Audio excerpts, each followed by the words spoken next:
You're listening to the Forest School Podcast. Delicious waffle chat about education, nature connection, child development, community building, and lots more. Hosted by Lewis Ames and Wem Sutherland.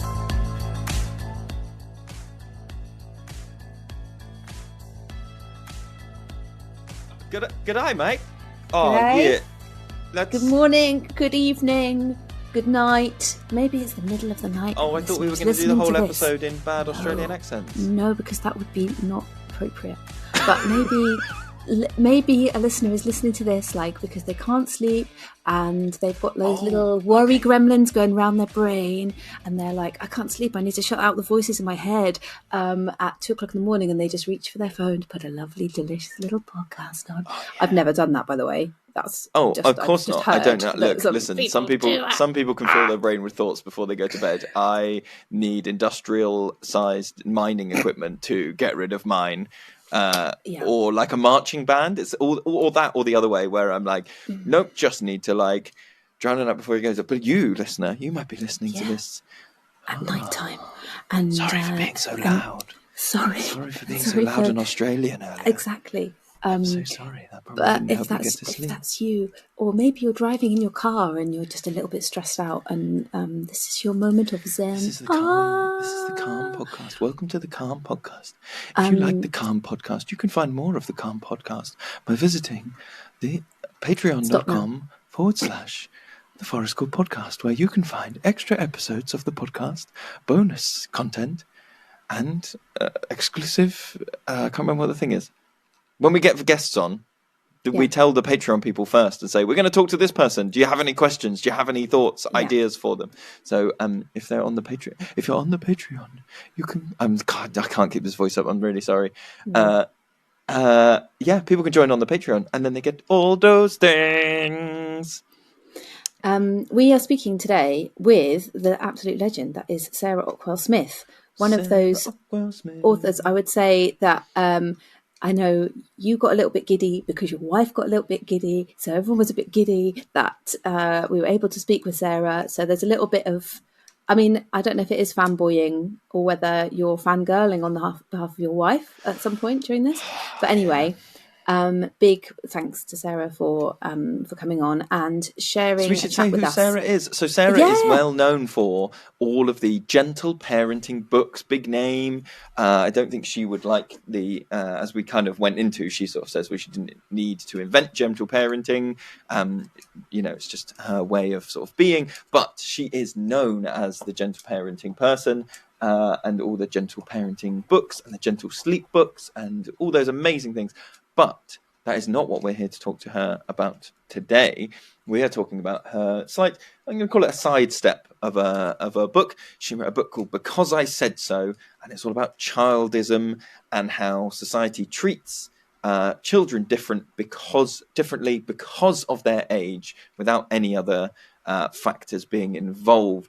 And it was a really interesting book, and it's already had reflections on our practice in the woods. We have already taken things away and gone, oh yeah, when you put it that way, what have we been doing? And it's great to have those kind of challenging ideas brought to the forefront in a accessible way, in a way that it's not face-to-face confrontational, but you can read the book and digest it. If you haven't got your hands on Because I Said So, and you are a forest school leader who is interested in things like hierarchy and autonomy and rights respecting. And it got quite political as well, right? You can't talk about this stuff without talking about politics. So this podcast does get political in parts, and passionate. So hopefully you'll find this interesting. And if you do find the links. Interesting, could you pop onto wherever you're listening to, Spotify or Apple Podcasts or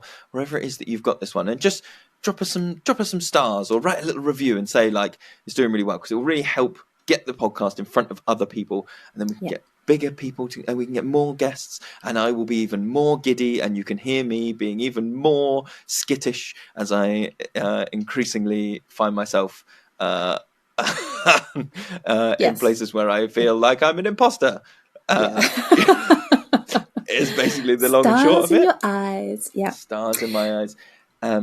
But I don't think there's anything else to say. Level 3. If you want to do, if you know someone or you want to do your level 3 forest school training, you want to set up your own forest school, we have got our course starting in September. We do 6 Mondays in the autumn, and then we have a little break, and then we do 4 more in the spring. So it's like, here's a big chunk of stuff, and we do crafting and playing and giving people all the stuff that they need to get going. Then we have a little break so they can do some of their coursework, and we meet over Zoom and stay in touch. And then in the spring we give a bit more, like, okay, now you've got that under your belt, let's do a little bit more. And it's spread out. It's 10 whole days, and it's spread out in 2 halves, because sometimes those courses are, if you do a condensed course, it can feel a bit like, whoa, this is loads, which is sometimes great. But we wanted to set something up that gives people a bit of time to digest and go and give stuff, put it in practice, and then come back to us every week on the Monday and go, hey, I tried this out and this went great, or I tried this out and ended up falling in a mud puddle. But and it means that you get to see the woods across the seasons as well in our lovely, lovely woodland in Devon. Yeah, so the training needs to reflect the way that forest school is. And if forest school is a long-term program, the training is a long-term program. So you can find out more about that by going to childrenoftheforest.com, and there's hyphens in between all those words, or you can just Google Children of the Forest School Leader Training, and we'll come up. We'd love to see you down in the woods. People have travelled a long way for the course. We've had people travel from, very locally up to, some people have come internationally to the training. So it's well worth it, I can assure you. But I think we should get onto this chat with Sarah. Yeah. Enjoy, listeners. We will see you at the end. Bye.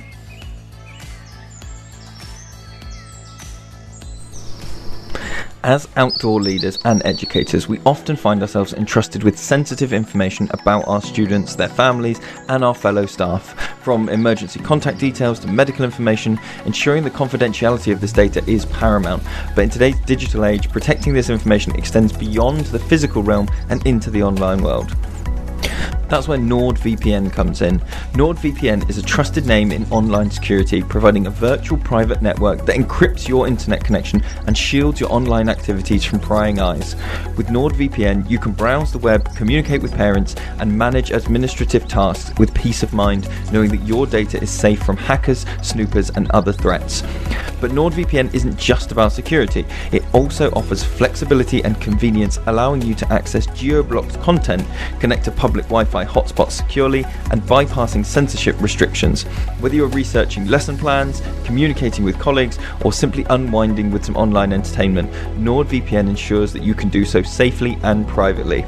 So, fellow outdoor enthusiasts, if you are ready to take your online security up to the next level, I urge you to sign up to NordVPN today by using the link in the show notes. You'll not only safeguard your sensitive data, but also support the continued exploration and enjoyment of the great outdoors through this podcast.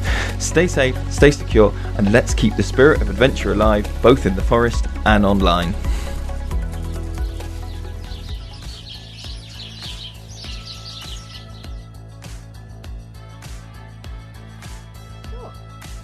Hi listeners, hi and welcome.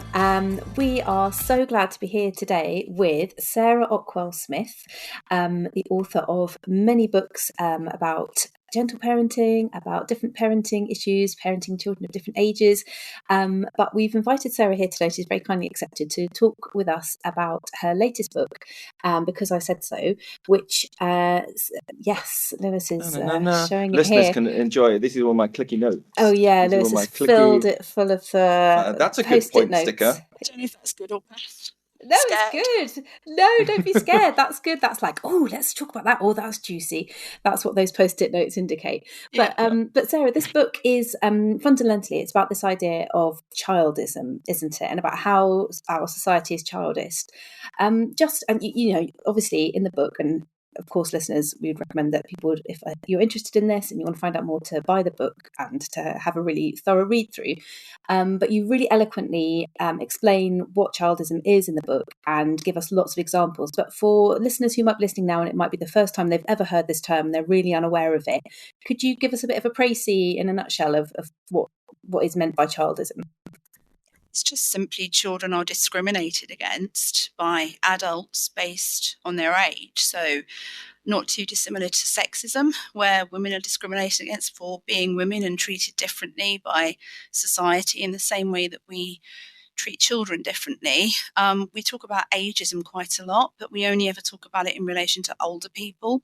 So as a society, we accept that the elderly are often treated badly based on their age, but we would never consider that children are treated poorly based on their age. And it's such a huge subject when you start, peeling back the layers of the onion and seeing quite how poorly we treat children in so many different ways. And I don't just mean when we discipline them or if we tell them off or something. It goes through to a governmental and a political and a historical level. And it's just everywhere, and we just don't talk about it. And when you do, this book came out in September, and I got so much hate and so much ridicule from so many people who were like, "Don't be stupid. Children aren't discriminated. They're spoiled rotten. They get everything they want." And the biggest problem is because we were all children, we've all experienced it, and that means a lot of people just are blind to it. That's so interesting. I really wanted to speak with you about that, and it was one of the questions that I wanted to bring up because. In your book, you explain how most of us, we have to face up to the fact that this has also happened to us and it's become internalized. Do you think that, why do you think it's so sad to hear that you've experienced hate for speaking up about this issue that you're passionate about and just opening people's eyes to it? Why do you think that people are reacting in such a sort of triggered way?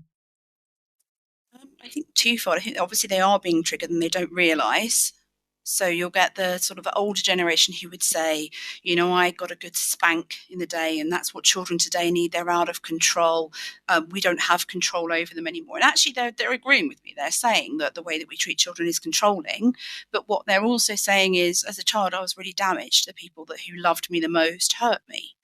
And the people that I should have trusted, I couldn't really trust, and I've grown up like this. So they just don't realise that the cognitive dissonance is too strong and it's too ingrained to really see it and understand it. And I think a lot of people conflate it with mollycoddling or spoiling children, particularly with material things. So I say, kids today have got everything they want. They've got toys and holidays and all stuff like this that I didn't have. Right. So how could they possibly be treated badly? Yeah, so they're kind of like, same, with all the gentle parenting, it's all, this is woke, this is stupid, this is political correctness. When's it ever going to end? Another ism to talk about. Hi listeners, before we continue with the rest of today's episode, I wanted to take a moment to give a big shout out to our sponsor, Skillshare. Skillshare is the ultimate platform for learning new skills and honing your craft with thousands of online classes taught by experts in their various fields. Guess what? As a token of appreciation to our amazing listeners, Skillshare is offering an exclusive deal. Simply click on the link in the podcast show notes and you'll get a fantastic 30% discount on your Skillshare membership. That's right, 30%. So whether you're interested in photography, creative writing, or mastering new software, Skillshare has got you covered. Don't miss out on this incredible opportunity to enhance your skills and unleash your creativity. Thank you, Skillshare, for supporting our show and helping us provide valuable waffle chats to our listeners. Now let's get back to the rest of today's episode. One of the things that's always landed with me really well is I think it's Alfie Kohn who, in his writing about different things and unconditional relationships, and he posited that it sounds similar to this. He was like, people have internalized that their parents loved them, and therefore everything that their parents did was the way that you show someone you love them. Yeah. And to unpick that there was something dissonant about that idea is a I'm not say call it a stumbling block, but that's a way that lots of people have created their narrative. And I think it's worse because we tend to sort of subconsciously repeat what our parents did to us with our own children. So there is an awful lot of people who have treated their children in ways that I've called out as childish in the book. And it really hurts when somebody's saying, actually, this isn't very nice. It's not great for the child. It's not very respectful. It could have been harmful. And nobody ever wants to hear that. And I think the worst thing is most parents, not all, but most, want to do right by their children. So they'll follow advice from family, friends, the internet, medical professionals, parenting books, and they think they're doing it for the best. And then along comes somebody like me who says, actually, I don't think it was for the best. You may have caused damage. And it's just much easier to attack me and attack what I'm saying than to consider, actually, maybe that I made a mistake. Maybe I did hurt my kids. Yeah, I mean, we're definitely living in an age where people are, I mean, parenting books have been around for a long time, and you talk about a lot of those in your book, and about the kind of advice and viewpoints of very outdated, usually male, sort of child experts or parenting experts who are saying you must always do this and you must always do that. You know, that's been around for a while, but in terms of the breadth and variety of parenting books that you can get hold of now at the click of a button or from the library or whatever, obviously people are spending more of their time thinking about parenting, reading about parenting, and it almost becomes tribal, doesn't it? That it's, oh, I align with this, or this book really saved my life and things. So if people, as you're saying, hear something that conflicts with that, absolutely, they can feel very threatened, can't they? Because they're so, people are so and if they've done desperate something, I say well. in the book that I did control crying with my child. I did the naughty step with my child. I did all of these things because people told me they were the right thing to do. And then when I realised they weren't, it really hurt. Yeah. And that's really hard to sit with. I think similarly, when people, so I was taking this book, and obviously I am a parent, and I was taking lots of parenting, thoughts away with me, but I was also thinking that so my house is littered with all of your gentle parenting books. My wife is a very big fan.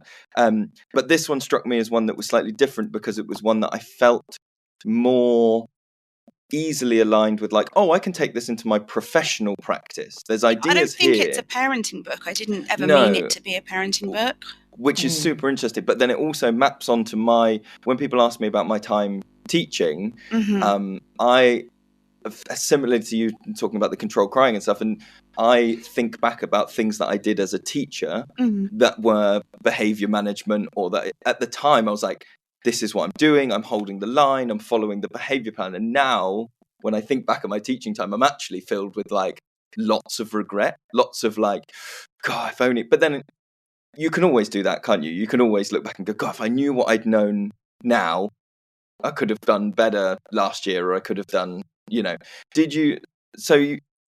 you said, this is definitely one that's not a parenting book. Have you had feedback from different audiences that you weren't connecting with the gentle books? Yeah, a lot of teachers, actually. Because I think, again, I think there's a really anti-teacher message that surrounds gentle parenting, and anti-schooling message. And I'm really not anti-schooling. I think people should have choices, however they want to educate their child. And I really passionately believe that schooling should be suited for children as well. I think it is a right that they should have it as an education, and it should meet their needs. But I think it's so often so whether it's gentle parenting, I have a Facebook group, or on my Instagram account, it really quickly descends into a bun fight and an attack on teachers. And I was just really wanted this book to be like, my eldest is a teacher, my eldest son is a teacher, he's just finishing his PGCE, so obviously I've been hearing it from his perspective as well. But I feel that teachers and those who are passionate about education and children as part of sort of the victims as well as the children. It's not the teacher's fault, it's the government's fault, it's the politicians' fault, it's who they employ as their behaviours are, whoever they take advice from, it's Ofsted, it's the whole like nasty toxic system that surrounds it. And I just really wanted teachers to know, I actually really am on your side. And I also really understand how difficult it is when you have somebody following gentle parenting who comes in and says, oh, you're doing this, this, and this, and I don't like this part of the discipline policy. I want you to change it. And realising how impossible it is for them to change it, because it's not something that they can do. And as you say, if you're in a class full of 30 kids and you've got to teach to a syllabus and you've got all these metrics to tick off, you can't teach in the way that you would want to. And that doesn't mean that they're not gentle, or that they're horrible people, or that they're disrespectful of children. They're just caught up in the same cycle and cog as we are. And I think so. Yeah, it was really nice that it reached a lot of people in education, because I really wanted to just make it very clear that I know that some gentle parents are very anti-mainstream education and very anti-teachers, but I'm really not. Hey outdoor leaders, are you familiar with that feeling of spending the whole day holding other people's needs, trying to keep spirits up by cooking treats over the fire, only to get home and be faced with yet more mental load and cooking chores? We get it, it's exhausting. But what if we told you there's a game changer that could make your evenings a whole lot easier? Enter HelloFresh, the household name in meal kit delivery. You've probably heard of them, but have you given them a try? If not, now's the perfect time to experience the convenience and deliciousness that they bring to the table. And guess what? As a thank you for supporting our show, HelloFresh is offering our listeners an incredible deal. Just follow the link in our podcast show notes to enjoy a fantastic 60% off your first box, plus 25% off for the next 2 months, along with some free gifts. Imagine coming home to a box full of fresh, pre-portioned ingredients and easy-to-follow recipes, ready to help you whip up tasty meals without the stress. It's like having a personal sous chef right in your kitchen. So why not give yourself a break and let HelloFresh do the heavy listening? Click on that link in the show notes and treat yourself to some well-deserved relaxation. Thank you again to HelloFresh for supporting outdoor leaders like us. Yeah, you kind of understand that people go into that job because they want the best for children and they care about children. Well, you don't go into it for the money and the hours or anything, do you? Exactly. Yeah. But exactly that. And so you have to, understand that that's certainly one of the reasons that I left teaching, because it changed so much in the time that I was teaching in secondary over about 9 years, that by the time I left, I didn't feel morally comfortable with the things I had to get the kids to do, or the way I had to treat the children in order to get the results that was expected of, not just my boss, but their boss, and ultimately the council and the government, as you say. And I knew that what literally I was doing and I was saying was potentially damaging to the children's mental health, and that's fundamentally one of the reasons that I left. Because ironically, we also talk about let's improve their mental health, and you're like, are you joking? We do everything to destroy it up until this point. And if they do have mental health problems, our child and adolescent mental health services are so overstretched and underfunded that they can't get the help that they need. Yeah. When it's a political issue. Basically, for the last 5 years, I've been volunteering for Citizens Advice, and every week I work with parents who can't afford to feed their children, can't afford to clothe their children, and I don't think a lot of people realise how bad things are in this country when it comes to whether it's teaching, whether it's the state of our mental health support services for children, or whether it is just simply poverty and how many children are growing up in poverty. And having a government that doesn't fix that is one of the most childish things, I think. You can have all the gentle parenting you want, but if you're growing up in poverty, it's going to affect you. Yeah. Can we touch on the government's attendance campaign a little bit? We mentioned that in a previous episode of our podcast, and I know that it's something that you've picked up on as well. I've seen it on your social media, because I think that is, a prime example of the government just getting it so wrong, isn't it? And for people who haven't heard about it, it's the campaign that has a photograph of a child and it says, they were worried about school this morning, but look at them now. And there's a teenager, happily smiling. And the argument is that it's extremely ableist, it's extremely short-sighted, that it's not taking into account, it's basically telling parents, isn't it, to ignore their instincts about how their child is, override the child's mental health, force them to mask, force them to pretend everything's okay. It's just so, toxic.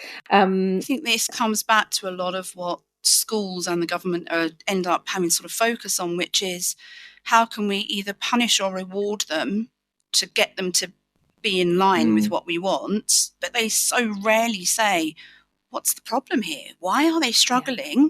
What can we do to make things easy? Are we causing some of the struggle? And actually, yes, they are. But then, no, they come up with this stupid campaign and, fines if your child is persistently absent, or school inclusion officers who are working to have to go and do home visits to get the children back and blaming the parents as well as the children. We need to look at the underlying reason. Why can they not be in school? Why are they disengaging? Yeah, is that because they've got emotionally based school avoidance, or is that because the parents haven't been supported and the parents are really struggling and the child not attending is a knock-on effect of that? Yeah. But in all of that, their children again are let down. Yeah. Absolutely. It speaks as well to there's a large section of this book where you go through the different ways that people exert control and and the the fear of God style parenting, Yeah. which is, I was just looking at that. I was just double checking before I went through, and you've got in here that 60% of parents said that they did fear of God, make themselves big and shouting on purpose. Yeah. I would, but that was so, like, I believe that 60% of people have done it. I believe probably 80-90% of people have done it. It was the intentionality bit of it that really shook me as, like, and again, that kind of relates back to, I know that's a very teachery thing to do, where you go, well, today I need to wear, and we were talking about this in a podcast a few my son's weeks literally ago. just had training on this, how to control the room, and it comes down to you and the way that you speak and move. And I'm like, no, it doesn't. But so we have interesting conversations when he comes home from training. Oh, I bet. I bet. Imagine. Because I was going to say, it absolutely reminds me of teaching. Is that kind of like, I just, as you were talking, I was remembering kind of turning to the cupboard as I was back from to the classroom and going, right, I don't feel angry at all about this issue, but I'm going to pretend to be angry now. Here's my big voice. Now you will do what I say, because of the pressures that are on you to, and that, I can hear my class being really rowdy, and somebody's going to come in and tell me off, and oh my goodness, it's a cycle. We know that it doesn't work as adults. Like, if we've got a boss who is constantly shouting at us, we're not going to listen to them. We won't respect them. We won't work well for them. But if you have a boss who values you and listens to you and hears you out if you've got issues, then you act better. Yeah. It's really not rocket science. It's so simple. One of the things that I made a note of was that I think the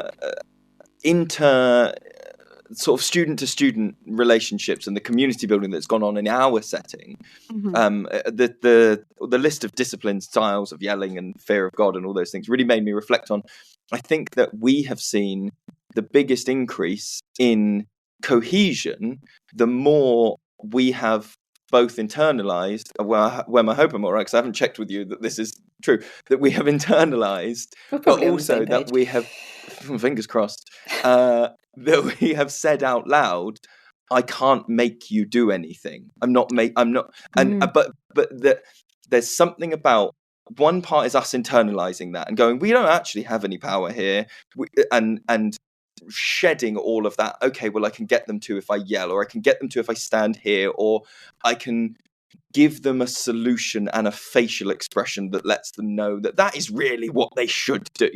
All of that stuff. We've just binned all of that, but also verbally saying out loud. And I did it the other day. There was a disagreement over, it was like a swing or something. Somebody was using the swing and then they changed hands and all this stuff.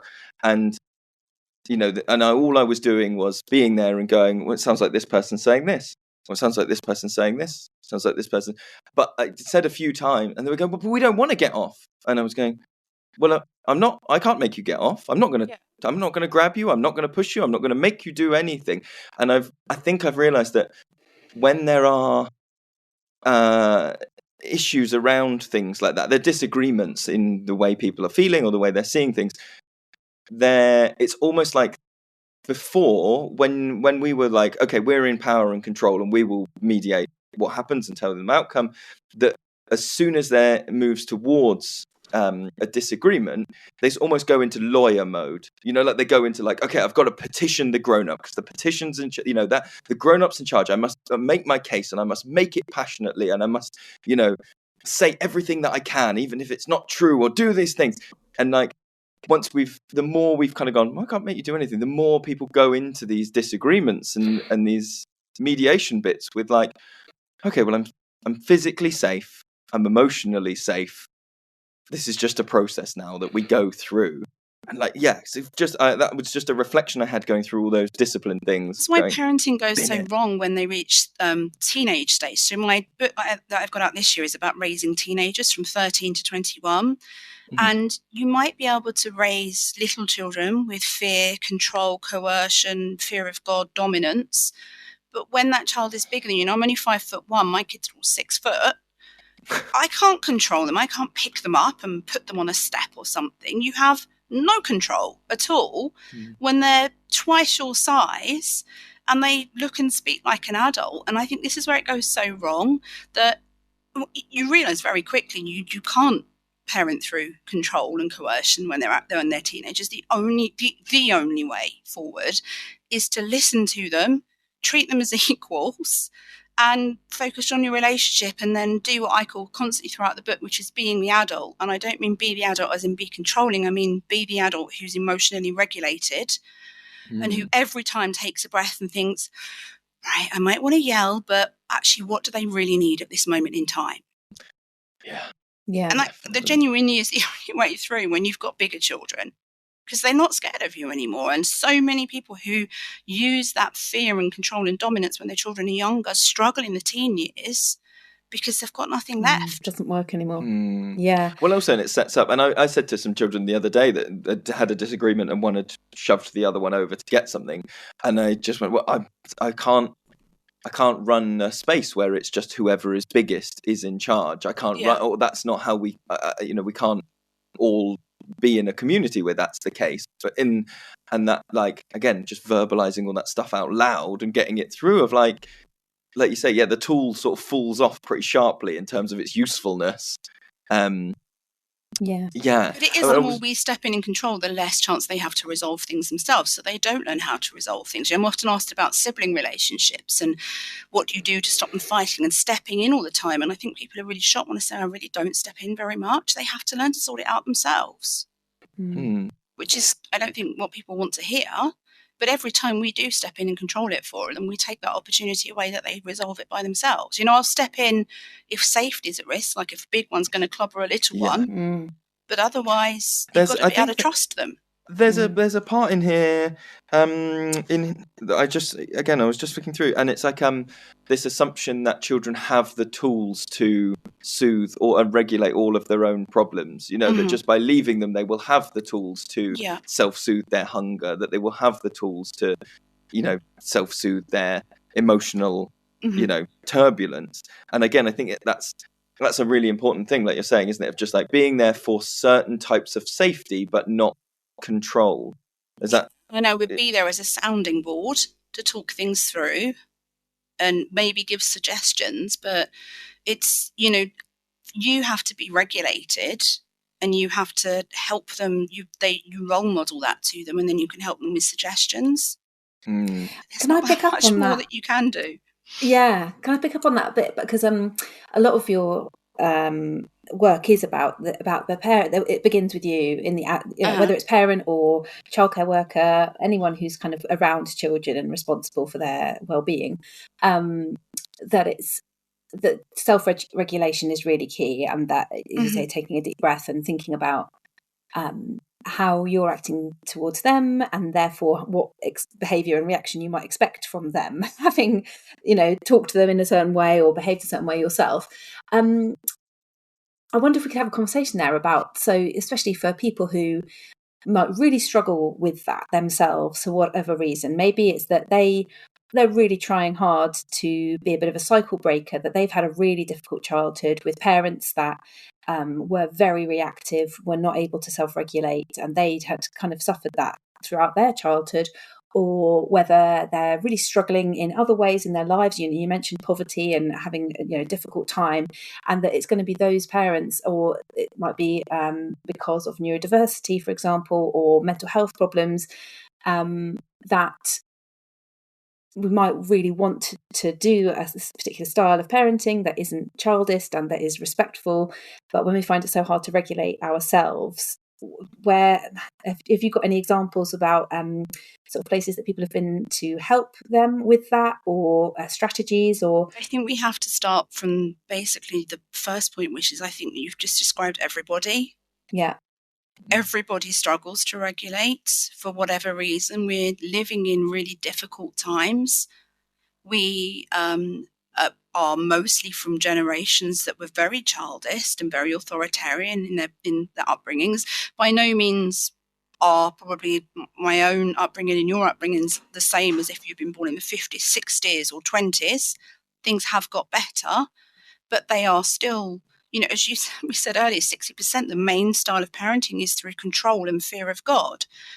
Depending on what research you read, 40 to 60% of parents in the UK still smack their children. So while you may believe in the media that gentle parenting is the main style of parenting, it's absolutely not. It's a tiny fringe movement. Authoritarian, controlling parenting is still the main. And I think most parents today who are trying to be calmer and kinder and more compassionate, we have to understand that that's how we were raised. So we're all breaking cycles.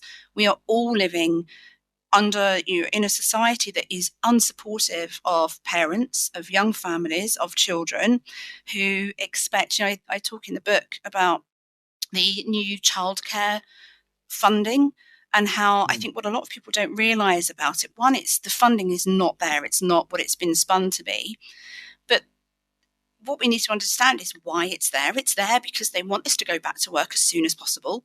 They don't want parents to stay home and look after their children. They want everybody, mothers and fathers, everybody who has children, back at work by 9 months at the latest.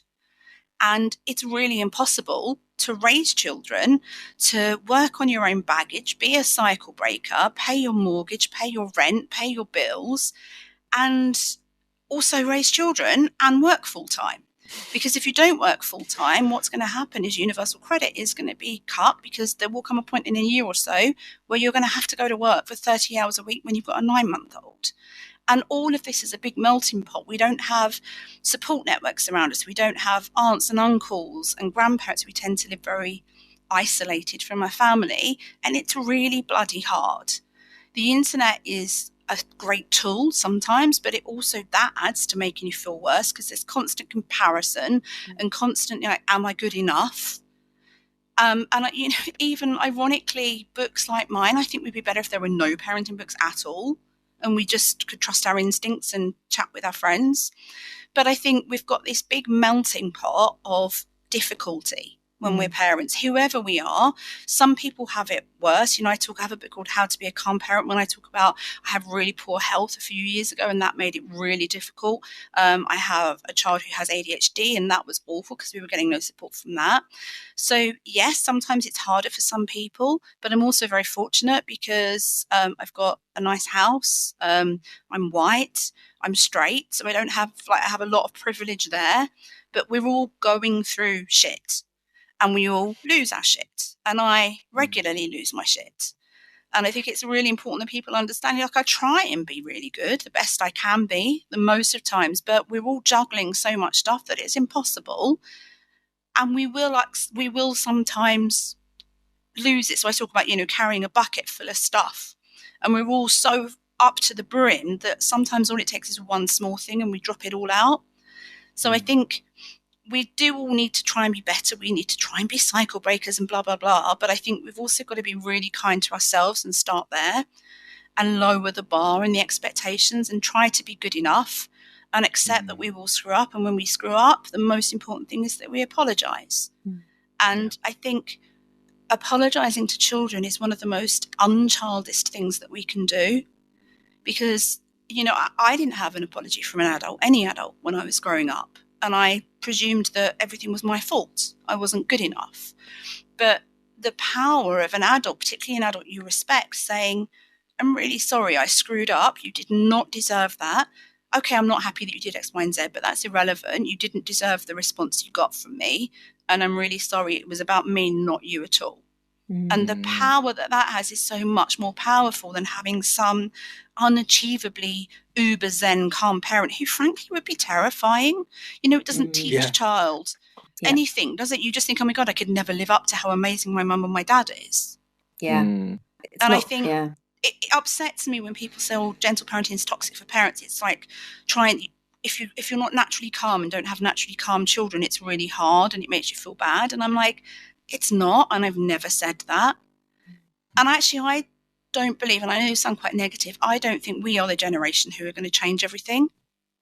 I think we are the generation as parents who are going to introduce the change that our children will change next generation.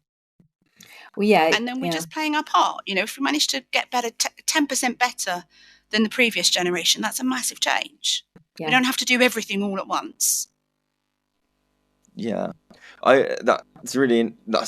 That's so nice to hear all of that encapsulated, and I also hope that everybody can take all that stuff on board. One of the quotes that I wrote down was it was about emotional regulation and things, and it's learning that they're only lovable when placid and calm. Yes. Which is obviously something that we're all kind of maybe to different levels of conscious or subconsciously aware that, and again, just to, it's that unconditional parenting thing of like, do you genuinely show the same responses when they are doing antisocial versus pro-social behaviors and all those things? And one of the things that I wondered, and I saw a parallel, like you're saying about these generations, it's going to be the next one and the next one. And I saw a real parallel there for, there's something about, children sort of being subconsciously shown that is the behavior that makes you a good and lovable child.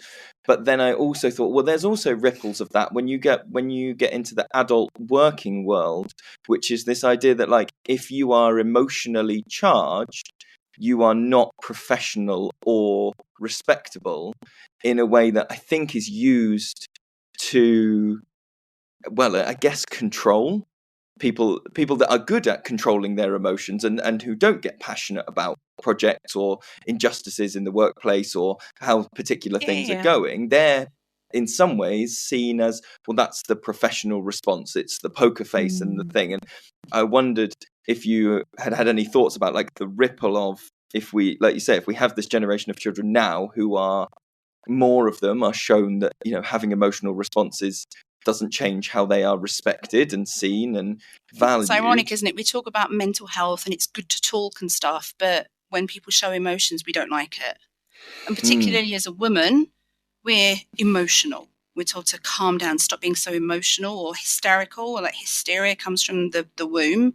It's us as a woman that gets hysterical. And I think there's a lot of sexism linked up in that. But then there is also, with the whole sort of toxic masculinity of be strong, man up. I've got 3 boys, and I realized very quickly that 90% of their T-shirts would have stupid phrases like literally little man written on them or little soldier or something. So we teach them from very early on, actually, it's not good to talk. But then when they're 20 or 30, then we're desperately trying to make them talk. I don't know. I mean, I've been self-employed for 25 years now. I don't think I could work. Certainly not. I was in sort of a big blue chip corporate world, and I couldn't do that now. I couldn't hold my tongue. But that's so interesting, isn't it? Like, I'm just interested in that thing of, like, we find these circles where we are safe to show our feelings and safe to have these conversations and things like that. And it's like, oh, well, what will it look like when these generation of children, when they are in the workforce and when they are professionals, will they be changing that corporate image of, like you say, of that's the status quo. I mean, I guess if they grow up and they think that their feelings and their voice matters, then yes, they're more likely to. And again, I find it really sad that sort of people who aren't really on board with the idea, or older generations, find that disrespectful. They're troublemakers. Yeah. They don't like people who stand up and speak out. That's what our world needs, isn't it? More troublemakers. I've been told that in the workplace myself. You're difficult. You're just difficult, aren't you? And you're very angry. It's like, maybe that is also why I'm now. We should clarify, that's not from me. That's not, when I work together, that's not like throwing me under the bus. No. Every time I have an article in the Daily Mail, I can literally do a countdown to somebody says, what an angry, nasty woman. Oh, wow. The angry woman trope is just like, I guarantee, give it an hour and somebody will reply that. Yeah. Sarah, I wanted to ask, one of the metaphors that's in this book that has been genuinely the most helpful for me is there's part of the book where you're talking about privacy and the rights of children in terms of their photos and videos of them. And I hope correct me if I'm wrong in paraphrasing, you're talking about this idea that, like, we as adults have a reasonable right to privacy inside our homes. Once we're in public, we don't, because that's public space. That's why photography and stuff in the UK, at least, is legal in public places. But you sort of highlighted that experience of children and going, well, they for a lot of the time don't have that right to privacy or expectation. They have GDPR. They have exactly the same rights as us. Yeah, and they have the right to erasure and the right to be forgotten. But they don't know that. They're not aware of their rights, and parents manage it for them, and we overshare hugely. Yeah, and that idea. And so you're then talking about, how much gets shared and how much people are aware of, you know, what seems like funny, or what, you know, look what they did on the toilet today, look at this little song. That stuff seems benign, but the metaphor that you used was comparing it to assisted living situations, and saying, and I think particularly you were talking about those video clips, sharing whatever they are, that where it's like, what's my toddler crying about today, or reasons my toddler's upset. Oh yeah, I know what you're talking about. I did an Instagram post on it, and it was, you would never say it to somebody, an adult in a care home. Yes, and that I was cried like, because I had the wrong colour cup. But flipping that, and I've had this conversation with a few different people now, where I've gone, I was reading this book, and they compared it to, you know, assisted living, where someone is going through that, and you can just see people going, oh yeah. So for people that haven't, we've just garbled a lot of that metaphor, but you were saying in the book that, like, if you had someone, you know, being in a childcare role is not that different to being in an assisted living support worker role. You're caring for someone with different mental capacity or ability and different emotional regulation, but we are way too quick in a lot of cases to share things that have upset a toddler in a way that, like you say, you wouldn't share. And we share it because we find it funny. Yeah. And we're laughing at them. Well, so this is one thing that I really want to talk about, because I love the metaphor. And then when and I were talking this through, and we were talking to someone who is a retired ambulance driver, paramedic, and we were saying about how do we find the balance between wanting to have spaces where we can share, because some of that sharing of my toddler's upset and crying about this thing, I genuinely believe that some of that comes from a place of like, can everyone else just reassure me that I'm doing everything I can, and that this person, you know, this person is upset, and that your children also get upset. Sometimes they things. do things and it is genuinely really funny, and you want to share it with those people you love because you thought it was sweet and funny. Yeah. Definitely. And we were trying to say, well, and paramedics are another one where I've known a few paramedics through my life, and they have the darkest sense of humour that I've ever known as a coping mechanism for the work that they do. You have to. But they are all really great at going, I have these jokes with other paramedics, and I don't. That's the space where we all cope, but we don't bring that into the public space. And I was thinking, oh, there's a metaphor there perhaps, which is like, how do we hold parenting spaces where we can talk about how difficult things are, and how, you know, the blue cup was the wrong cup today, and isn't that hard, and do your kids do it, but without the mockery aspect of it. Don't share photos is the first thing, isn't it? You know, I would share photos of my children. I mean, my children are now young adults, teenagers, and in their 20s. But when they were younger, I would share photos, but on a very private Facebook account with a very few people that I literally just knew them in person. And then as soon as my children got old enough to say, don't take a picture of me, I didn't take a picture of them. And if they said, don't share that, or are you going to share that on Facebook? I said, well, would you want me to? And from 5 or 6, they could tell me, please don't share it, or do share it. So, yeah, I think, you know, you have to, if you were going to take pictures of another adult, you probably ask their permission to share them. Well, then asking the child's permission, but also making them aware of the right to erasure, the right to be forgotten. So if there is something online, you know, I went back a couple of years ago and took off everything I could find on the internet of my children that had been shared publicly, and making them realise that actually that can be, you do have a right to take that down. But I think it's difficult when you're parents and you're just well-meaning and you want support or you want to share cute things. I think that what I really struggle is like the influencers, the parenting influencers, who share these things when their children, there's sometimes the sweet things, but sometimes the really vulnerable things, and the children are content, and the children are content to make money. And using the analogy we've just spoke about with you, you know, if you had your granddad living with you and he had dementia, would you use him as content to make money and to sponsor a pair of adult incontinence pants instead of a packet of Pampers? You know, we would just think that's horrendous. And I think the biggest ticking time bomb is the whole influencer, the parenting influencer, the videos, the Instagram posts. When those kids in 10, 15 years' time see what was created for them, what identity was created for them, and what was shared about them. I think.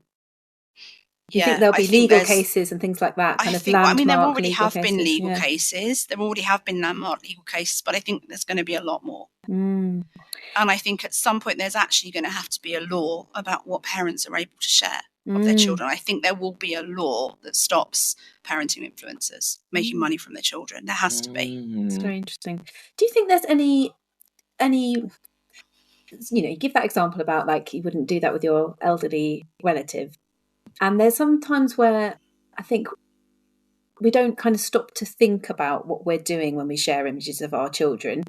And I wondered if that is partly because when they're children, we sort of almost see them until they get to a certain age, almost like an extension of us.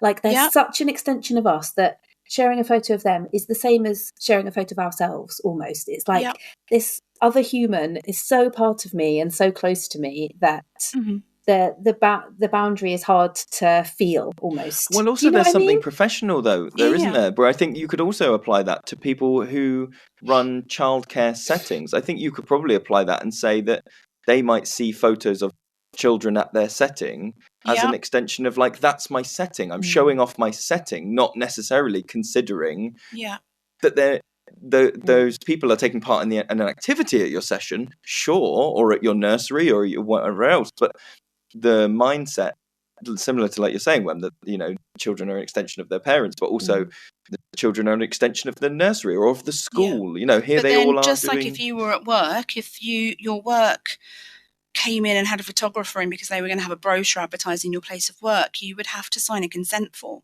to allow your image to be used. And why do we not ask children to do that? Yeah. And again, this comes back, I think, to what Wen was saying. We actually don't ask the children. We ask the parents to sign it. Yeah. So it is the whole, the parent owns the child and the child's image, but they don't. Yeah. I don't know. It's really tricky. I've really scaled back sharing images of children full stop in everything I do. If I do share an image, then it will be very rare. It'll be a stock image from the back or like a tiny baby looking very cute who's not identifiable. I'd like to get to a point where I don't use any images at all of children for anything. But I don't know, it's really difficult. And it's not about shaming parents. And I'm not saying I have all the answers. I think we need to talk about it more. Yeah. Oh, can I jump on then? Because you've just said the magic word there, which is it's not about shaming parents, which is almost the whole back third of this book. Is you don't have to be in every internet argument. You don't have to be there correcting everything you see at the that is so reassuring. As like you say at the start of this book, there's all this stuff of you have been a victim of childism, sorry, this is going to be a difficult read, and then the back of the book is kind of like reassuring you. Partly there is a bit where you go, guess what, you're going to get abuse because you're anti-childism, which thanks for that, but there's the whole back of this book is you don't have to be in every argument, you don't need to change to save the world, it's enough to just do your own massive stuff. And that is so massive. I wondered, was that something that you really felt needed to be in like just this book? Is that something that you wanted to put in all your work going forwards? Where's that as an idea? I think it's mostly like from my experience, I guess, that I sort of reached the point of burnout. For if you work in a field, and it's similar to the paramedics, if you work in a field where you're considered to have empathy and to be kind and nice, then a lot of people will take advantage of you. It's difficult to say no when people ask you for help because you're in a helping profession. And I can't tell you how many people email me or message me privately on social media asking for help every day, 50. And I would try to answer all of them. And I've just realized, you know what, I really can't. I feel like I do enough. And it took a long time for me to be happy with, I feel I do enough. And I feel that I have a right to feel space to breathe and to feel safe and to be able to say no. Somebody else can do that. Because if you don't, you will reach a level of burnout that, ironically, what happens to me is I get sick, which I am at the moment, but what happens is I get so full up and so angry that actually all my family just get all the shit that I've been bottling up because I've been trying so desperately to help other people. And I think we have to just start with what we do in our family. And if we feel full up, we say no. We don't get more involved. We have boundaries, so we're not taking things on. And yeah, I think in the work I've since 20 years, I've been working sort of helping professions in some way. And you have to have boundaries. You have to say no. You have to realize you can't do everything. Otherwise, you are no help to anybody. I think that's really going to... Maybe I haven't said it enough with what I was writing, but it was really important that I said it with this one. Yeah. I think that will really resonate for a lot of people who listen to this podcast. So thank you for saying that applies definitely to the alternative education provision. You know, you could map that fully onto, you know, if you're in alternative education, you believe something that's a bit radical and therefore you are going to see different things that you might need to go for. I really wanted to ask, in the book you talk about like not shaming parents because they will essentially like close the shutters and double down on what they're doing, and that's not the way to get people. And the phrase you use is to show up and support them. And I wondered if I could sort of get your take on, so this book, although it's not a parenting book, the examples there are, you're a parent, you see another parent doing something at the park, you see another parent doing something in public, and there's in some ways like a level playing field there. You're a parent of your child, they're a parent of their child. And so in some ways I can see that as kind of showing up to support people kind of thing. And then I was like, one of the things that we always find really challenging is through some of the work that we do and that people that listen to this podcast do, we're trying to show up and support people, but there are hierarchies involved that change how things are perceived. And some of the ones I thought was with either, you know, we're leaders of our sessions, and those people that come to us are our customers. You know, they are paying us, we are working for them. So that's quite interesting in terms of whose money and can you know. And then I thought, well, there's people that lead alternative sessions and head teachers, and whether they see a head teacher, you know, how do you show up and support a head teacher who is exhibiting childist, you know, views. And then the last one I thought was us as leaders running sessions and having young leaders with us who are potentially teenagers, and how do you have those conversations? So I wondered if you'd had any, basically just to ask you. I don't think it's so much conversations. I think you have to start from empathy. You know, why is the head teacher being like that? So I would probably just say, gosh, it's hard, isn't it, doing this? Just, you know, making a difference, and it's really hard. I completely get it. And silly phrase is that you catch more flies with honey than vinegar. So basically you just be kind to them, empathize with them, let them know that you see what they're going through, give them a hug, whether you're giving a virtual hug or actually giving them a hug. And you'll find a lot of people will change. Like the most angry people will often, oh gosh, somebody else sees it. And you'll often find that they will, I guess, calm themselves down or talk themselves down once you've allowed them to release a little bit. And they themselves will probably say, okay, this isn't how I want to behave. But circumstances or whatever I've brought with me to today is making it really hard for me to be the person I want to be. If you then tell them off or shame them or tell them to do something differently, the shutters are going to come up. They won't listen. You won't get any change. And I think it has to be empathy and connection, as cheesy and hippie and as alternative as that sounds. That is, I think it's genuinely the only way that you can change things. Yeah, absolutely. Sarah, I'm really conscious that we've had your precious time for a long time, and I want to make sure you're able to get back to your family. But just to kind of round off this discussion, I saw a post that you had on Instagram. You said that a lot of people are asking what they can do. It's a bit similar to the previous question, but what they can do personally to address childism in society. They've seen it, they understand it, and they want to take action, because it can feel quite lonely and isolating when you realise this inherent childism in society, and that maybe lots of other people aren't aware of it, and you feel like you are, and you want to take action. And you gave loads of great advice in that Instagram post, so I definitely recommend people check it out. But a lot of your answers were about creating and joining community and working together. Can you tell us a little bit more about that? About what people can do collectively when they recognise this childism? I think it's just trying to be with like-minded people, isn't it? So if you don't have a group locally, a lot of people will say, but I have nothing. And then my answer to them is always, why don't you start something? You might not want to start it. I was always the person that had to start these things, but somebody's got to start it. Why not you? If there isn't anything locally, then can you do an online community? I've started a group where people can it's not a group to come and get advice from me. It's just a group where people just can say, this is bothering me. What can I do about it? On a top level, I think you've got things like writing to MPs, lobbying MPs, being careful who you vote for at the general election.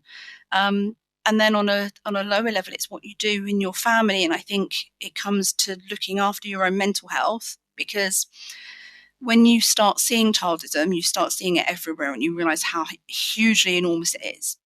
And what I tend to find happens is that people get very passionate and then they try and launch goodness knows how many petitions and marches and writing articles, and they put everything into it and they burn out very quickly. So just little steps that are sustainable are much better than massive big actions. If you want to do the massive big actions, you've got to do them with other people. Right. Yeah. Amazing. Oh, Sarah, thank you so much for your time, and thank you for talking to us. I know you're not feeling great and your voice has been croaky. Yeah. I don't normally sound quite this croaky. Oh, we really appreciate your time. Such a pleasure. Thank you. So, yeah. People can obviously find out all of your books on your website. Is there anywhere else that people can go if they've listened to this and they're like, yes, want to find out more, want to do more stuff? Where can they go? The only other thing I could think of is the group that I've just said. So I have a Facebook group, which is called, I think it's called Because I Said So Childism Group or something like that. So there's like 1,500, 2,000. Oh, yeah. So hopefully people get more active in it. I think there's still a reluctance for people to jump in, and it's like, oh, well, let's wait for Sarah to post. But that's my aim, is that people come in there and, maybe one day I won't be in the group anymore, but it's still a group for people to connect and do stuff. I think that's what we need the most. Yeah. Brilliant. Thank you so much, Sarah. Best of luck with all of the new books, and I can't wait to read the one about teenagers, especially. Thank you. It's going to be very, very exciting. Thank you so much. Thanks. Bye. Bye.